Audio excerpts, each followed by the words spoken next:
se nos unió el maestro Alfredo, entonces ya, él ahorita activará el chat. Entonces, como les mencionaba, tuvimos estos problemas técnicos, tal vez hoy se nos unen personas que no son de la facultad, bienvenidos a este ciclo de conferencias y los que somos de la facultad también, ¿no? Con mayor razón.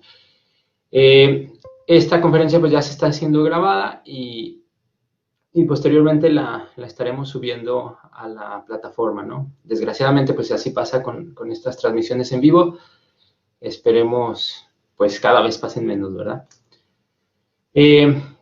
Bueno, me presento rápidamente, hoy me toca a mí dar la conferencia, entonces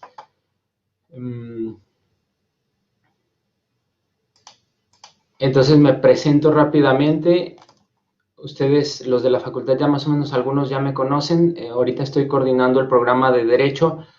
Yo soy maestro en Derecho Civil, maestro en Derechos Humanos y doctor en Derecho. Y justamente estoy muy contento porque acabo de terminar mi estancia postdoctoral y el trámite, ¿no? Ya, o sea, ayer cerré precisamente el trámite, entonces también tengo una estancia postdoctoral en la Universidad de Guanajuato. He escrito algunos libros, algunos artículos acerca del tema que hoy les voy a hablar. Y pues sin más, yo creo que comenzamos con el tema. Tengo aquí una presentación en PDF. Hoy ha sido un día un poco complicado, pero esperemos que ya estamos aquí, ¿no? A mí me gustan mucho este tipo de espacios, por eso lo impulsamos a través de la facultad, porque en este tipo de espacios se pueden hablar otro tipo de temas que normalmente no vemos en la carrera, no vemos en nuestra preparación en la licenciatura, en algunos espacios de maestría. Tal vez sí se amplían estos temas, pero siempre un ciclo de conferencias de este tipo y que, como les he mencionado en otros espacios, en otros videos, lo que buscó fue tener una perspectiva muy amplia. Y precisamente hoy les voy a hablar de una investigación que he estado elaborando mínimo los últimos 5 años, pero probablemente se extiende a 7, que es cuando inicia la semilla, ¿no? Yo estudié la maestría en Derechos Humanos en el 2013 al 2015, pero esta maestría en San Luis Potosí, mañana tendremos la oportunidad de escuchar a su coordinador. Él ha impulsado desde el principio, yo pertenezco a la segunda generación. Esta maestría tiene una característica diferente, pertenece a algo que se conoce en la academia como tradición iberoamericana. No sé, ahorita en el espacio de preguntas ya ustedes me platicarán si esa tradición es conocida de este lado, ¿no? En realidad es una tradición que tiene pocos años de construcción, como lo vamos a ver ahorita. Inició en 1980 como tradición hispanoamericana y pues prácticamente lleva 40 años, que nos parecen o nos pueden parecer muchos. Sin embargo, cuando estamos hablando de teorías y de formación de conocimiento, pues en realidad es poco. Para ponerles una comparación, nosotros tenemos como tradición en el derecho de los derechos humanos, a partir de la reforma del 2011, a la tradición o con los fundamentos liberales que ha ido evolucionando a lo largo de 200 años, quizá un poco más, y que ahora la conocemos a través de la teoría garantista de Luigi Ferrajoli y principialista de Robert Alexi, Manuel Atienza, Ricardo Guastini en algún momento, ya más o menos se está alejando un poco de esta cuestión, Carlos Nino. Y entonces nosotros en México instauramos en el 2011 una reforma en materia de derechos humanos que se basa en 2 teorías, la garantista y la principialista. Y de lo que yo les voy a hablar, más allá de ser la tradición iberoamericana o la teoría iberoamericana, es algo que yo he ampliado un poco y que sí me gustaría al final de esta participación que ustedes tuvieran dudas y comentarios, porque ya quiero cerrarla, ¿no? O sea, quiero cerrarla en los próximos 6 meses, 1 año tal vez, pero ya quiero darle final. Entonces lo he estado investigando los últimos 5 años, pero probablemente la semilla inició en la maestría en San Luis Potosí, que tiene esta característica de presentar los derechos humanos como desde esta tradición iberoamericana, desde varios autores. Entonces, de esta manera nosotros tenemos una teoría liberal de los derechos humanos, que es la que aplicamos en México, y que dentro de esta teoría nosotros encontramos un origen, unos fundamentos y una actualidad. En el cuadro que ustedes tienen presente, van a poder observar en la parte de arriba esa línea de origen, fundamentos y actualidad que pertenecen a la tradición liberal de los derechos humanos, y en la parte inferior lo que se conoce como teoría o tradición, más bien se le conoce en la academia como tradición iberoamericana, que yo voy a tratar de sostener cierta posibilidad. Esta conferencia o esta participación es meramente teórica. Tal vez a algunos les parezca que la teoría de repente queda de lado porque lo importante es la práctica, pero sin embargo yo soy de los que creen que van en conjunto. Y la teoría es la que va a dar los resultados en la práctica, porque desde mi visión teórica que yo tengo, que a veces incluso no la identifico, voy a emitir estos resultados en la práctica. No es lo mismo que yo sea una persona que me guío a través de la tradición liberal a una persona que se guía a través de la tradición iberoamericana, y como lo vamos a ver ahorita, yo voy a tratar de sustentar la posibilidad, porque esto es una posibilidad que apenas presenté en un artículo, que tal vez al final les comparta en la liga para que puedan profundizar un poco más, de esta idea de poder sustentar una teoría nuestra americana de los derechos humanos, ¿no? Entonces, van a tener distintos orígenes, fundamentos y actualidad.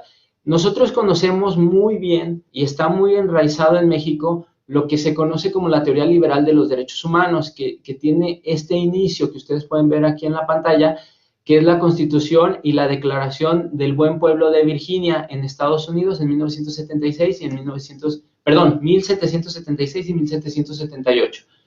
Primero se realiza la declaración en Virginia, precisamente, y posteriormente en el 78 se realiza la Constitución de los Estados Unidos. Lo que normalmente se conoce como fundamento de los derechos humanos moderno va a ser la Declaración, ¿no?, del Buen Pueblo de Virginia. Existen varios acontecimientos que ocurrieron en Estados Unidos que dicen que detonaron la guerra de independencia de esta nación. Principalmente los académicos se decantan por esta situación en el puerto de Boston, ¿no?, que queman los barcos, los colonos queman los barcos porque Inglaterra les había subido un impuesto al té, ¿no? El té se mandaba a Inglaterra y luego se le ponía una marca, se regresaba y se cobraba más. Y por otro lado tenemos un incidente donde existe una manifestación, algunos dicen que de 20 personas, varía el número, está entre 20 y 30 personas, y entre 7 y 10 soldados. Y entonces en estos soldados que pertenecían a la corona inglesa, a uno de ellos, algunos dicen que se le sale un tiro, otros dicen que sí le dispara a un joven, incluso menor de edad, y fallece, y entonces empieza este brote, ¿no? Hay muchas causas, pero estas son como algunas de las más mencionadas.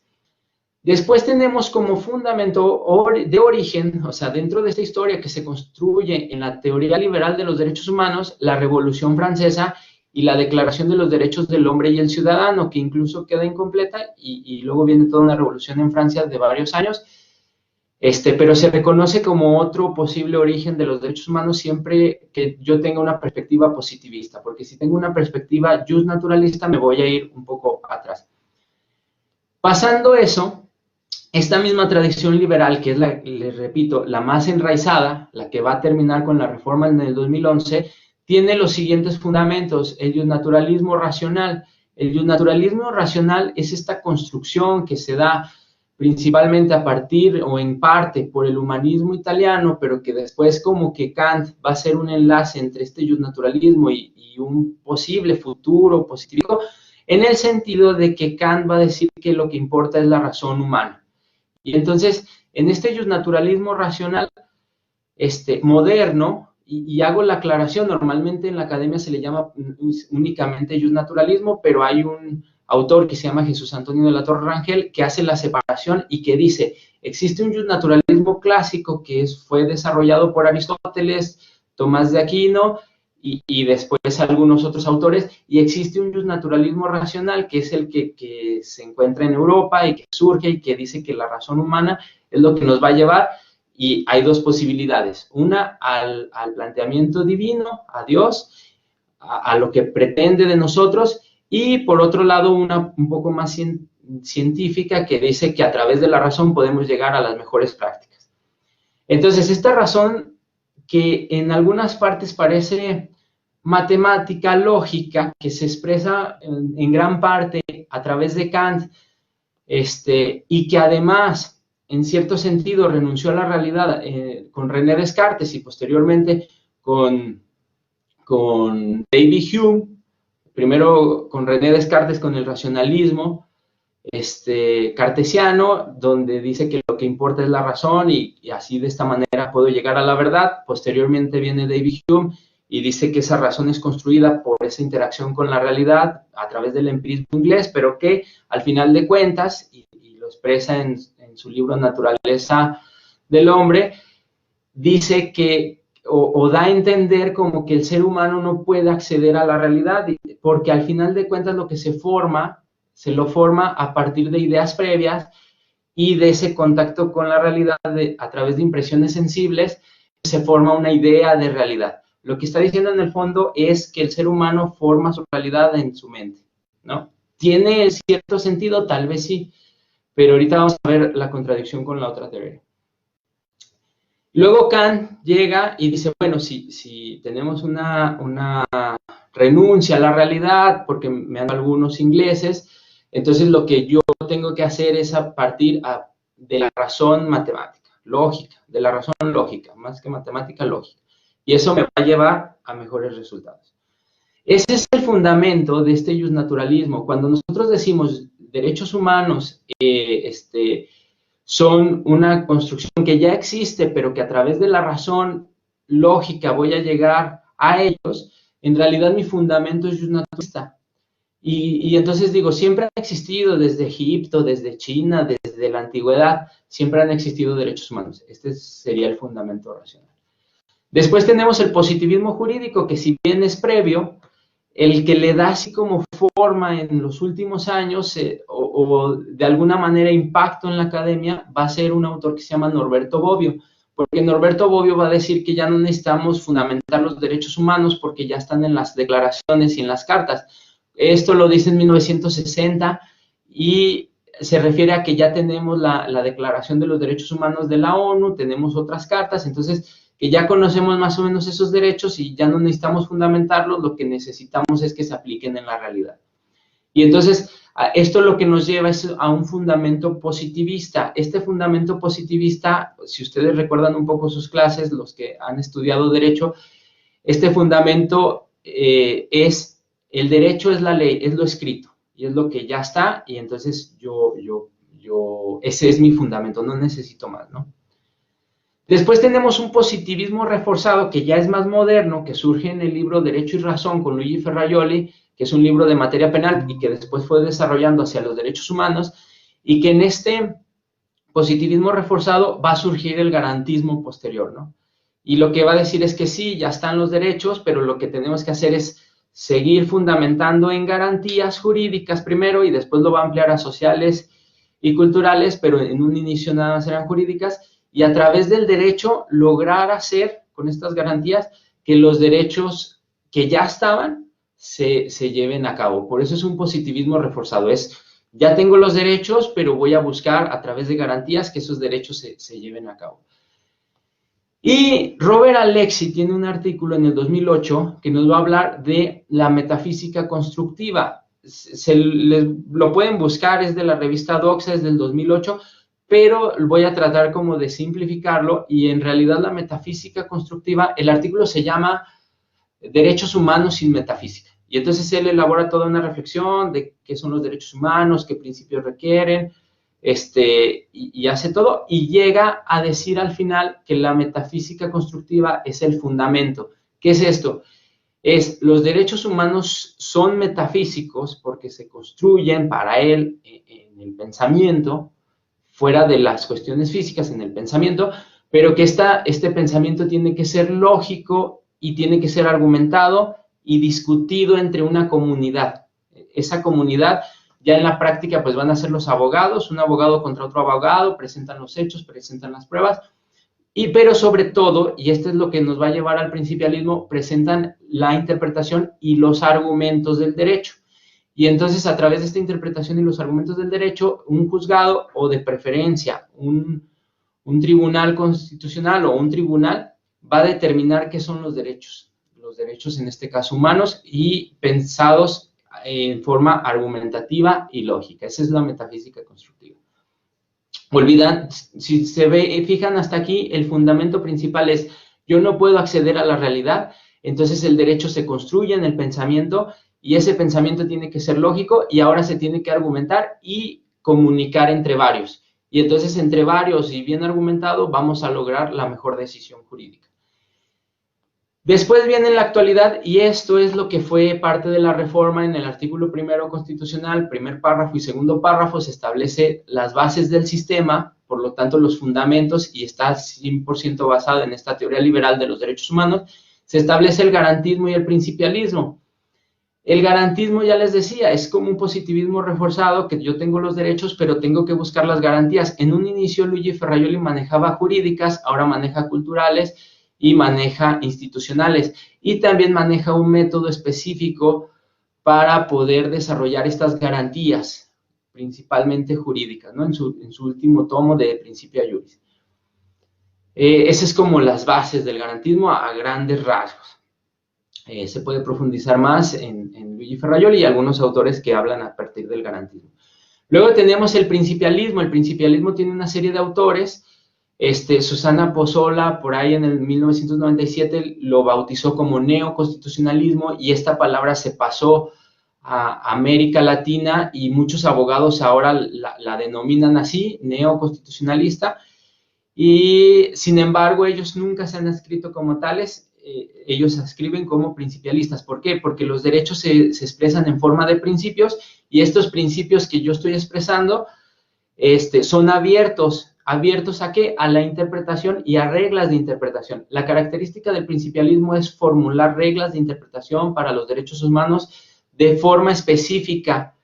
Y entonces así nace el control constitucional, el control de convencionalidad, nace la ponderación de derechos de Robert Alexy, con un fundamento incluso, se los platico, medio empresarial, de administración de empresas. Y entonces ese es el principialismo, una serie de reglas para interpretar los derechos fundamentales que están en manera de principios de forma abierta para que esta interpretación sea de alguna manera amplia. En los últimos años, ya, o sea, en realidad tiene pocos, 4 años, tal vez 5 años, cuando mucho, está apareciendo una nueva teoría que se llama nuevo realismo. Yo aquí les pongo norteamericano porque creo en primera instancia que no es nuevo y tampoco es realista. ¿En qué sentido?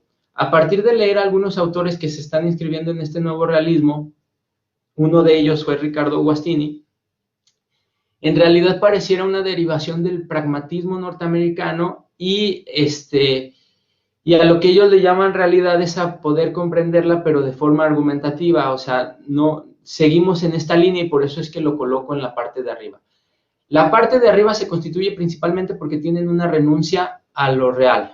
Entonces nos vamos a la parte inferior. La parte inferior es una construcción que normalmente en la academia se conoce o se le ha denominado teoría hispanoamericana de los derechos humanos y teoría iberoamericana de los derechos humanos. Su inicio, ustedes lo pueden ver, es 1492, le puse aquí el encubrimiento del otro, atendiendo a un libro de Enrique Dussel. Pero en realidad ustedes saben que en esa fecha pues llegó Cristóbal Colón a unas islas y entonces se le conoce como este encuentro, ¿no? Preferimos ese encuentro de dos mundos. En 1516 hay un discurso de Montesinos en lo que ahora es Cuba y este discurso de un fraile lo que hace es decirle a los encomenderos eran personas que venían con una carta y entonces podían adquirir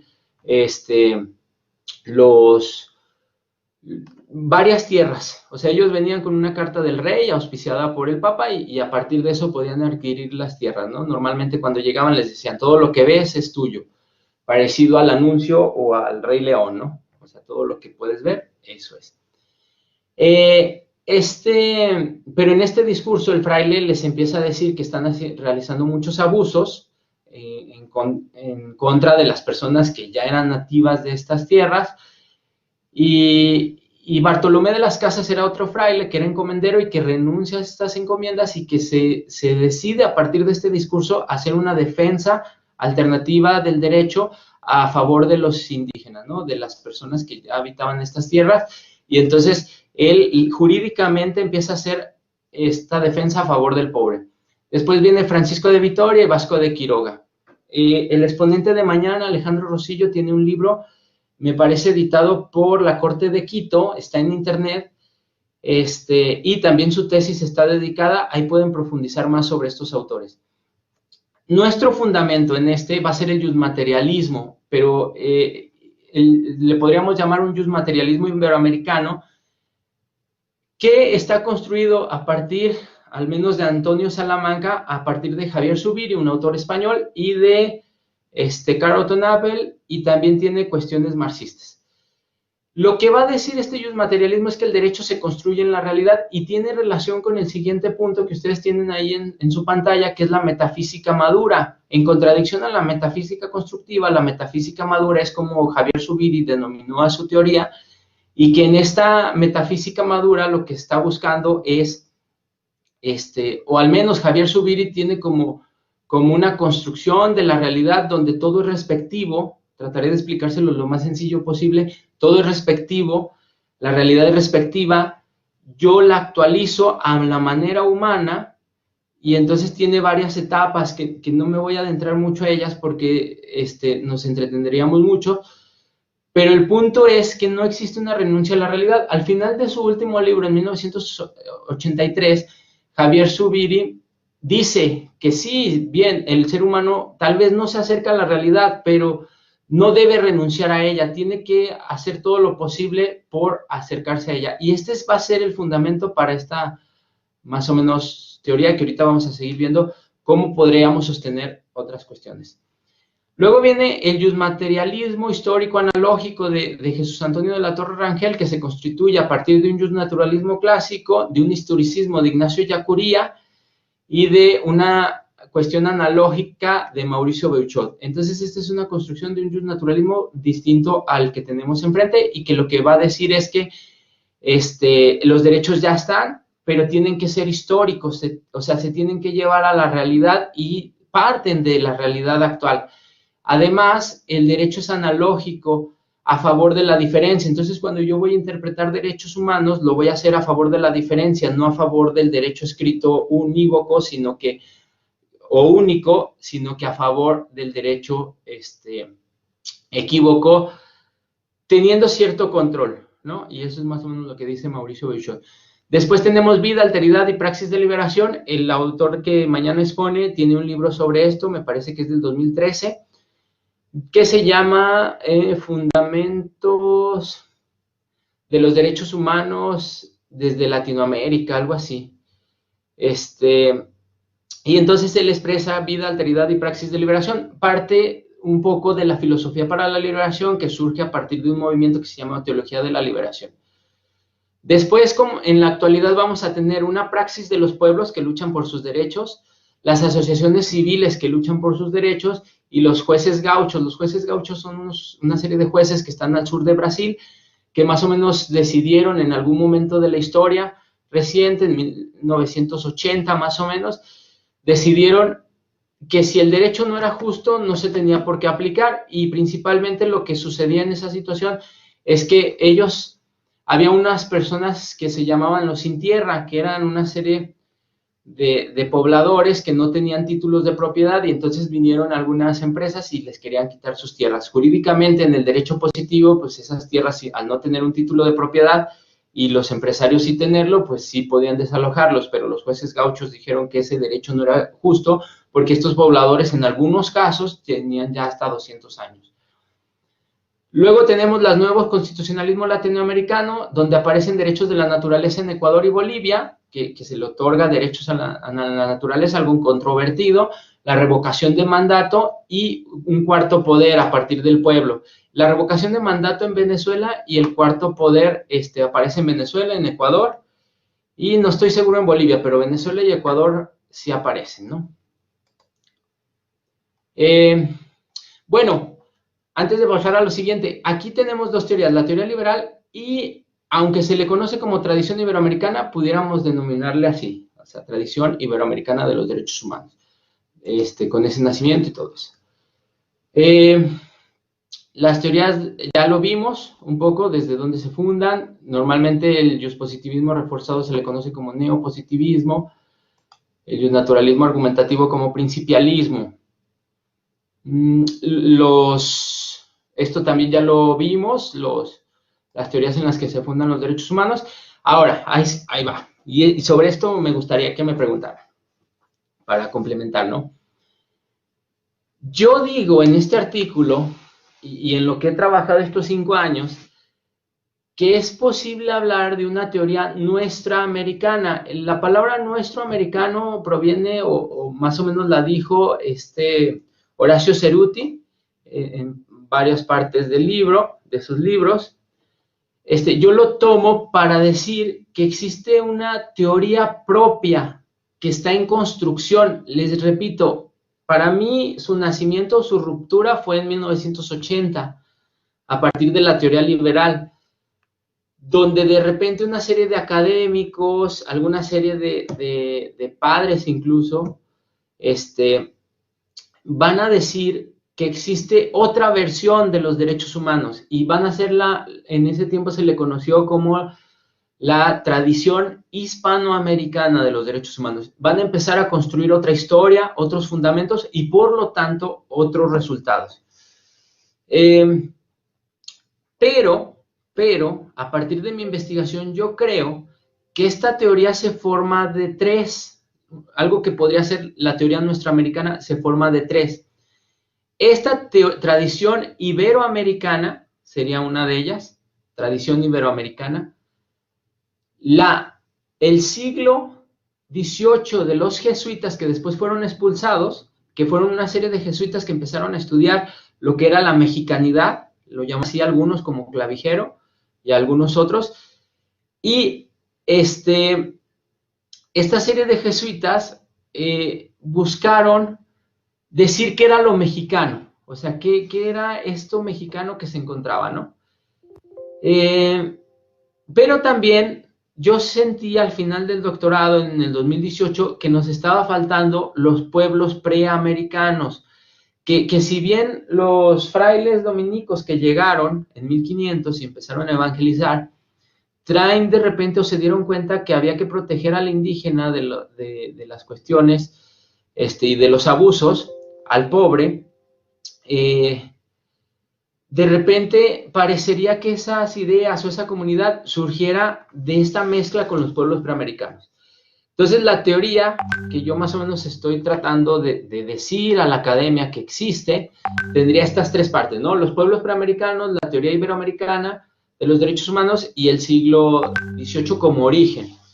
Y entonces aquí les pongo algunas cuestiones en cuanto a los pueblos preamericanos, algunos mitos que existen. A ver, yo les haría la pregunta y ya a ver si en los comentarios la podrían contestar o en el chat. Los templos, reyes, nobleza, ¿por qué si existen 2 mundos totalmente separados que nunca se habían unido, que es Europa y América, por qué de repente van a aparecer acá los mismos términos? Hay un término en psicología que se llama paradoxia. La paradoxia es una situación que nos ayuda como a identificar el peligro y sobre todo también nos ayuda a identificar las caras conocidas. O sea, nos ayuda a identificar el peligro porque nos ayuda a identificar algo desconocido. O sea, en sombras vemos algún desconocido y entonces eso nos ayuda, ¿no? Y también esta nos lleva, este término, muy estudiado en psicología, al hecho de que a veces vemos cosas y las vemos similares y las confundimos con otras, ¿no?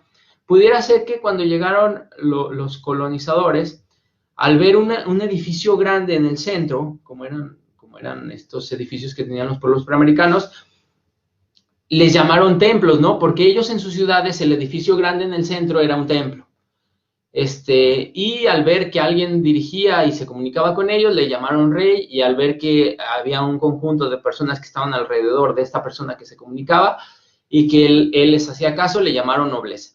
¿Por qué? Porque están interpretando la realidad desde lo que conocen. Entonces, aquí de repente hay una serie de académicos que hablan de estos mitos y les voy a mencionar lo que yo pienso que pasó en la conquista. Llegan estos colonos y creo yo, a partir de lo que he leído, que no fue tanto una conquista de llega Cortés y conquista a los mexicas. En realidad, Cortés lo que sí hizo bien, tal vez, para sus fines, fue organizar a los que tenían contrarios a los mexicas. Los pelean, derrotan a los mexicas en 2 años y después se unen a estos grupos y empiezan a ver la situación con Michoacán y con el norte, que todavía en el norte se tardaron muchos más años. Pero después vienen una serie de pandemias muy fuertes, viruela y otras que diezmaron a la población indígena, muchos europeos que venían a la aventura, y entonces se fueron formando ciertas sociedades donde aparece esta mezcla, este barroco del que habla Mauricio Buechot. Entonces, un rasgo principal de la teoría de los pueblos preamericanos es la comunidad, esa comunidad que yo he sentido aquí en estos pocos meses, esa comunidad que existe en el sur de Estados Unidos, esa ayuda sin conocerte, sin encontrarte, proviene, creo yo, en gran parte de los pueblos preamericanos. O sea, ese sentido de comunidad no es de todo el mundo.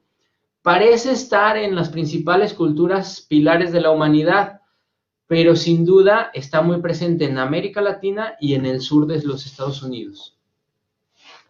Y es el rasgo característico de los pueblos preamericanos. Después vienen los jesuitas que intentan hablar de la mexicanidad y que crearon un humanismo para decir que pues, los mexicanos también eran otro tipo de seres humanos y intentaron identificar las características de ese siglo. Ya es un siglo ya mezclado, ¿no? Y aquí es donde está la situación. En la hermenéutica o metafísica constructiva de la tradición liberal aparece, o pudiera aparecer, o podemos colocar a Javier Zubiri y su metafísica madura, que dice, no, es que la realidad sí, tal vez sí te engaña, sí hay todo un proceso por esa respectividad con la realidad y todo eso, pero tenemos que seguir accediendo a ella, no podemos renunciar como han renunciado a lo largo de la filosofía moderna, a partir de Descartes, Kant, David Hume, y luego ya en el siglo pasado, Husserl y Heidegger. Y entonces aquí viene una ruptura y ya vamos llegando al final, donde vamos a ver cómo sostener si existe una teoría nuestroamericana. Nosotros tenemos a Thomas Kuhn. O sea, tendríamos que regresarnos a los principales autores que más o menos han hablado acerca de la ciencia y cómo se forma la ciencia. Y entonces tenemos a Thomas Kuhn, que dice que un paradigma es toda constelación de creencias, valores, técnicas que comparten unos miembros de la comunidad dada. Luego tenemos a Karl Popper, que le dice a Thomas Kuhn que no, que las revoluciones científicas se dan por rupturas constantes a partir de la crítica. Entonces en Popper tenemos una ruptura, existe. Y nosotros vamos a agarrar este término, Irmen Lakatos, programas de investigación. Existen programas de investigación. Y en estos programas de investigación existe un núcleo duro, un núcleo que contiene los fundamentos, que después va a tener un núcleo protector. Este núcleo protector va a estar lleno de teorías, pero que todas estas teorías de alrededor comparten los fundamentos. Es decir, yo tengo un núcleo protector que es el justnaturalismo, el justpositivismo, el positivismo reforzado o neopositivismo y el principialismo, aquí, en este núcleo protector. Pero en los fundamentos está una renuncia por la realidad y está toda esta construcción filosófica de la modernidad que nos lleva hasta la actualidad al garantismo y al principialismo en México. Y en los últimos años al nuevo realismo. Esta ruptura de la que habla Popper es de donde va a surgir un nuevo programa de investigación, porque en este entorno del núcleo protector, de repente puede ser que aparezcan teorías que vayan en contra de los fundamentos. Si aparecen teorías que van en contra de teorías del núcleo protector, no importa, porque siguen manteniendo los fundamentos. Pero si ocurre una teoría que va en contra de los fundamentos, es decir, del origen, de la construcción, de los fundamentos, de cómo se construye, de la metodología, que comparten todas estas, entonces ahí surge un nuevo programa. Puede surgir o se puede adaptar, ¿sí? Pero si de plano contradice el núcleo protector, entonces surge un nuevo programa de investigación. Y así es como yo, humildemente, pusiera a consideración de la Cámara Jurídica el hecho de que si se puede hablar de una teoría nuestroamericana que tiene como fundamento a Javier Zubiri la metafísica constructiva, con esta ruptura donde Zubiri dice, no, yo no puedo renunciar a la realidad, y luego viene un autor que se llama Ignacio Ellacuría, y este Ignacio Ellacuría va a traer esta filosofía de Zubiri, pero la va a llevar a las ciencias sociales y a la teología en ese momento de la liberación, que ahora se convirtió en filosofía de la liberación, en la lucha por el pobre. Y entonces en esta teoría vamos a tener tres partes. La tradición preamericana, con esta comunidad tan fuerte que sigue vigente y que la podemos observar en nuestra realidad, de cómo nos apoyamos sin conocernos, cómo sonreímos, cómo bromeamos los mexicanos, y en América Latina no son tan bromistas como nosotros, pero sin embargo existe esa comunidad de ayuda. Y luego va a aparecer la tradición iberoamericana, que nos va a decir que tenemos que luchar por el pobre, y que va a contener una historia, y después va a aparecer el siglo de oro y nuestra actualidad, con algunos movimientos de activistas, con algunos litigio estratégico enfocado a la defensa de la lucha por los pobres, y entonces aparecería este programa de investigación nuevo. En ciencia tenemos que sostenerlo, entonces yo nada más lo pongo a discusión, no es algo terminado. Yo sí lo voy a dar por terminado en el próximo semestre, espero, con la emisión de algunas investigaciones, algunos artículos, porque ya quiero y traigo la idea de dedicarme a otras cosas, pero estos son los resultados de la investigación de 5 años, probablemente 7, y que yo creo que sí existe una teoría nuestroamericana. Lo que pasa es que a lo largo de la academia se le denomina tradición iberoamericana, pero yo creo que se puede sostener que es un nuevo programa de investigación y que podría denominarse teoría nuestroamericana de los derechos humanos. No sé qué piensen, estoy dispuesto a preguntas y comentarios, porque esto es algo, yo no lo he visto, de repente he visto artículos que hablan de que se está construyendo un nuevo derecho en América, pero se refieren a las constituciones, se refieren a las resoluciones de las cortes americanas, o sea, como la Corte Interamericana de Derechos Humanos, se refieren a eso y ciertos postulados, pero al final de cuentas todos esos postulados tienen como origen y fundamento la tradición liberal. Entonces yo lo pongo a ustedes, no sé si tengan preguntas, no sé si fue algo confuso, pero pues yo quería expresarlo, ¿no? Porque quiero aprender más sobre esta parte y no sé si se pudiera sostener esta cuestión. No sé, quedo a sus dudas y comentarios. No sé si tengan dudas en el chat, o si sus dudas sean tan confusas, eso es muy bueno siempre, porque pues generar dudas siempre es lo mejor. ¿No hay dudas? ¿Comentarios? ¿Están todavía aquí? Lourdes, te activo.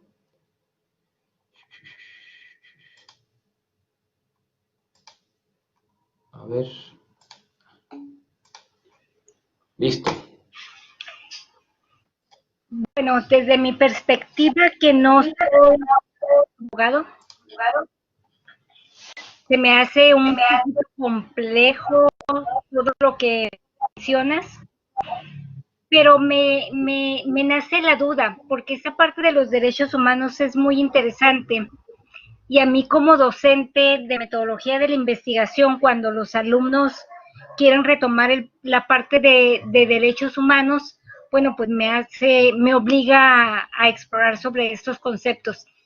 Pero, ¿cómo queda lo que mencionabas de la parte interpretativa?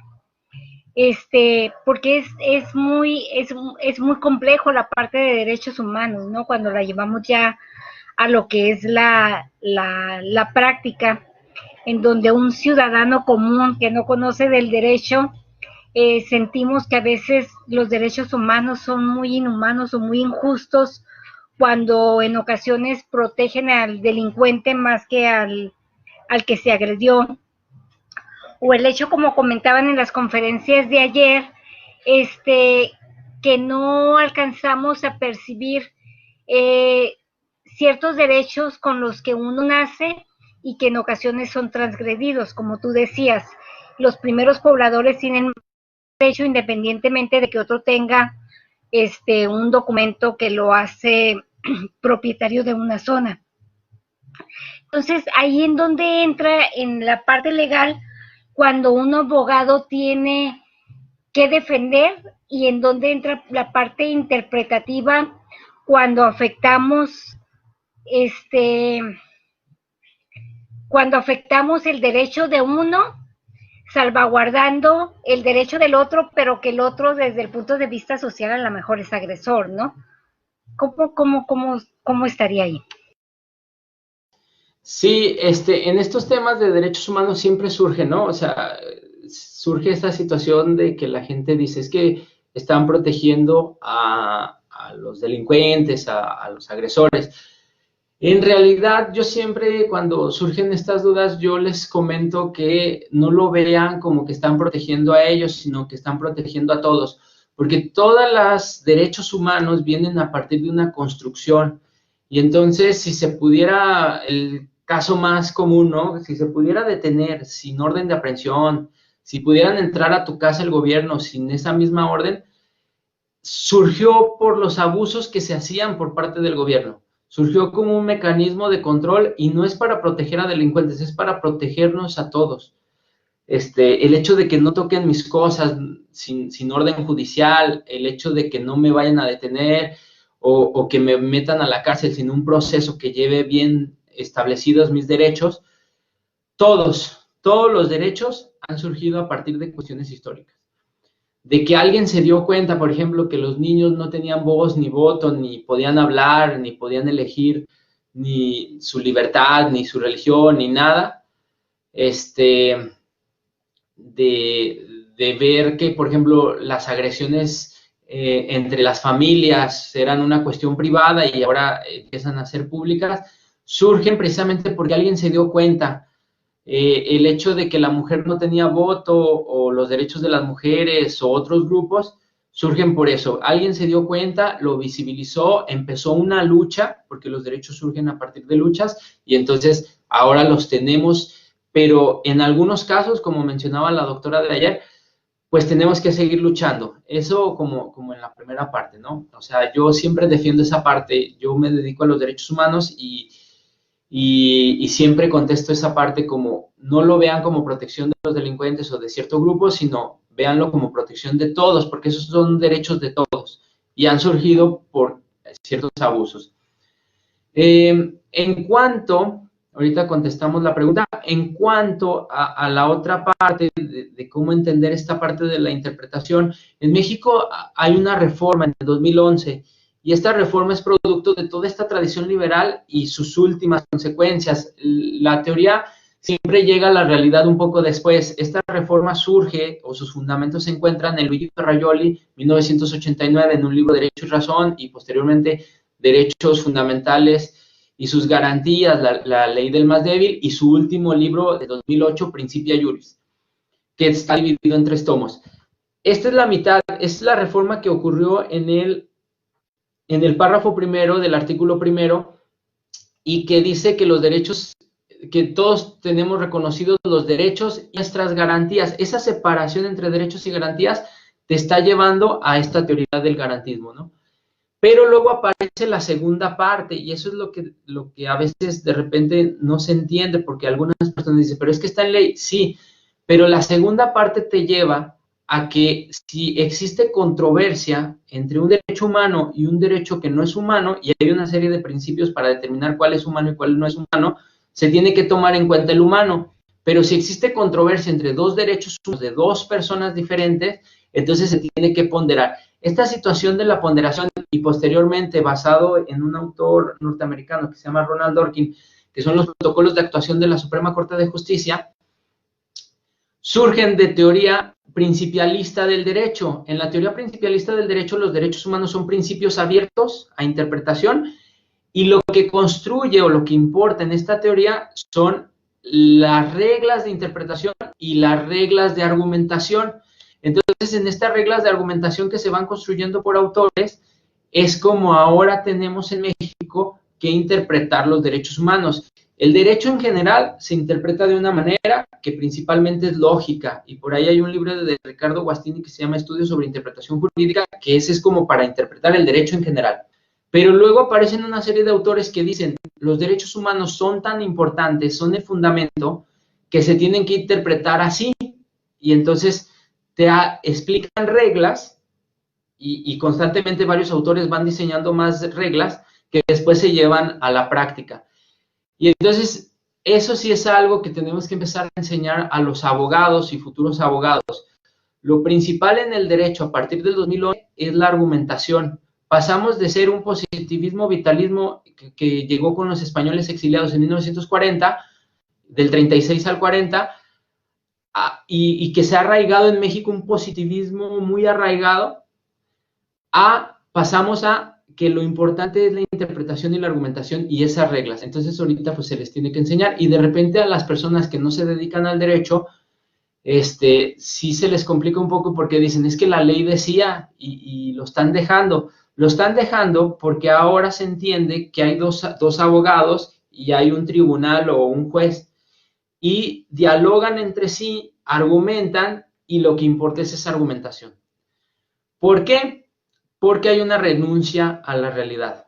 Y es precisamente por lo que ahora algunos autores, entre ellos quiero contarme yo, pues buscamos hacer un derecho local, porque además hay un problema, y ya me voy ahorita a contestar la otra pregunta, hay un problema serio en el sentido de que a partir de esa renuncia a la realidad, pues lo que importa es el argumento y la interpretación. No importa la realidad, no importa la justicia, no importa nada más que ese argumento y esa interpretación. Pero el problema que yo más fuerte veo es que estamos imponiendo teorías, y eso lo llevamos haciendo toda la época independiente y toda la conquista. Estamos imponiendo teorías a nuestra población que no surgieron del pensamiento y la observación de nuestra población, sino que surgieron en Italia, surgieron en Alemania, surgieron algunas en Estados Unidos, pero no surgieron en México y su diversidad y su historia. Y entonces ahí es otra lucha que tenemos que dar los académicos que nos dedicamos a la investigación, de diseñar teorías para México desde un lugar concreto, ¿no? Pero pues eso, algunos lo intentan, otros siguen con otro. ¿Cuál sería una distinción específica entre la teoría nuestroamericana respecto de las otras teorías en relación a los derechos humanos? La teoría iberoamericana, nuestroamericana, que yo les traje aquí más o menos, tiene como fundamento principal, en mi caso, lo que yo estoy proponiendo, a un autor que se llama Javier Zubiri, que diseñó toda una teoría desde 1960 hasta 1983, y que pareciera que se parte en dos, pero se supone que es un todo. Y lo que dice así a grandes rasgos es, la realidad es respectiva, toda ella es respectiva. No soy yo observador viendo los objetos, no soy yo sujeto viendo los objetos, sino que yo soy parte de esa realidad y existe una respectividad constante y que se va actualizando. Y además, la realidad tiene una realidad suya como tal, suya de sí, y yo como ser humano tengo una forma de captarla a través de mis sentidos, y entonces una vez que la capto, tengo un logos, todo lo que he conocido previamente y donde acomodo esta nueva realidad, pero luego tengo una razón de verdad y una intención fuerte de conocerla, de conocer esa realidad. Les pongo un ejemplo así que es de física. En física se sabe ahorita, física ocular, que los colores que nosotros vemos son todo menos ese color. Porque lo que nosotros vemos es el reflejo y lo que rechazó ese objeto. Por ejemplo, yo ahorita estoy viendo mi CPU, para mí es negro, Pero el CPU, el único color que no tiene es el negro, porque el negro es el que rechaza con la luz hacia mi ojo, y eso es lo que yo veo. Pero, ahora lo sé. ¿Y cómo lo sé? A través de un logos, conjuntar muchas cosas que yo sé, y a través de una razón de verdad que me lleva a razonar que lo que yo veo no es ese color.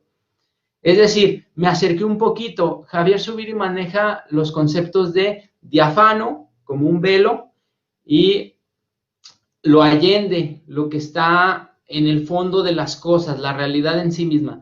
Esa es la gran diferencia, ¿no? La teoría moderna europea renunció a la realidad y se enfocó a construir la razón. Y entonces construimos la realidad a partir de la razón en todos los autores que ustedes vean, desde Kant, es más, desde Descartes, y si seguimos una línea filosófica, hasta llegar a Gadamer, hasta llegar a Karl Otto Appel, que falleció hace unos años. Todos esos filósofos fuertes de Europa tienen esa renuncia, les cuesta creer que se puede acceder a la realidad. En Javier Zubiri sigue estando presente esa renuncia, pero se dice, yo tengo que intentar. Ahora, ¿cómo se me ocurre que llegaría a la práctica, Diana, Elizabeth? Últimamente han aparecido de repente en algunos asuntos, solicitudes, por ejemplo, de estudios antropológicos, o sea, una serie de pruebas que antes no se pedían y que se están intentando. Por ahí, en la próxima semana, Guillermo Luevano va a exponer el litigio estratégico que ha estado llevando desde hace 7 años o 8 en la Universidad Autónoma de San Luis, donde hacen ciertos experimentos precisamente tratando de modificar la realidad. O sea, la gran diferencia es, acá no renunciamos, estamos intentando seguir comprendiéndola y nos surge como mexicanos y como latinoamericanos y como del sur de Estados Unidos, nos surge el hecho de intentar comprenderla, pero desde nosotros, no desde lo que nos platicaron que era, no desde esa historia universal que nos contaron que fue y que inició en Grecia todo lo que conocemos, que por ahí quizá en Egipto y que después se fue elaborando a Francia, Inglaterra y Alemania como lo más padre. Esa historia se construyó en la modernidad en 1800 por Hegel, y nosotros nos la creemos como historia universal, así la enseñamos en las escuelas, así la vemos, y pues deberíamos ya de dejar de verla, ¿no? Pero esa es la gran diferencia. Mientras la tradición liberal se enfoca al argumento y a la interpretación, acá lo que vamos a intentar o estamos intentando es comprender la realidad y explicarla. No sé si quedó la duda. Contestada. Diana, no sé. Si contesté la duda, creo que ya puedes usar el micrófono. ¿Sí? Ok. ¿Alguna duda que tengan? ¿Alguna más? Si no, para ya cerrar. No sé qué les parecería. Comentarios, dudas, si no, ya cerramos esta sesión. Mañana a las 3. Mañana a las 3 viene un gran ponente de la Universidad Autónoma de San Luis Potosí que dirige la maestría en la que yo estudié y trae el tema derechos humanos y lo común, ¿no? Esperemos solucionar los problemas técnicos. ¿Sale? Que estén muy bien, que tengan buena tarde. Hasta luego. Nos vemos.